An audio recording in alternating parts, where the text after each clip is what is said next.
আল্লাহ তাআলা বলছেন কুল্লু নাফসিন যায়িকাতুল মাউত।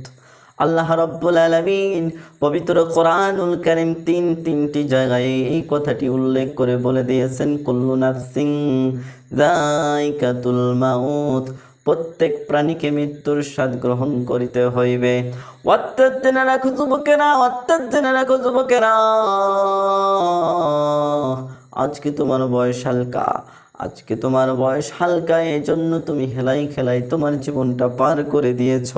কিন্তু তোমার মুরব্বীদেরকে দিকে তাকাইয়া দেখো, তাদের চুল পেকে গেছে, দাড়ি পেকে গেছে, তাদের ভুরু পেকে গেছে, তাদের শরীরের চামড়াগুলো ঢিল হয়ে গেছে, বয়সের প্রান্তে দাঁড়িয়ে তাদেরকে আজকে কুঁজো হয়ে হাঁটতে হয়। যুবক, তাদের দিকে লক্ষ্য করো, তারা আজকে যৌবনের পদার্পণ করে পাড়ি জমাই দিয়েছে এবং তারা শেষ বয়সে উপনীত হয়েছে। কত রকম তাদের অসুস্থ রোগান্তায় ছড়িয়ে পড়েছে। কিন্তু যুবক, তুমি কি জানো যৌবন বয়সে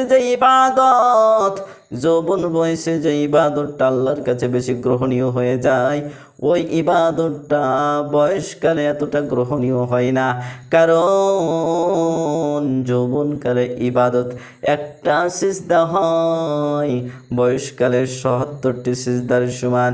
যুবকরে তাকায়া দেখো, কত দুনিয়ার জীবন থেকে মানুষ চলে যাচ্ছে তুমি দেখছো, তোমার সামনে কত মানুষ চলে যাচ্ছে তুমি দেখতে পাচ্ছ। এর পরও কি তুমি আল্লাহর দিকে ফিরে যাবে না? আসো রে, কোরআনের দিকে আসো, হাদিসের দিকে আসো, আলেম ওলামার ছোঁয়ার দিকে চলে আসো, তোমার জীবন পরিবর্তন হয়ে যাবে।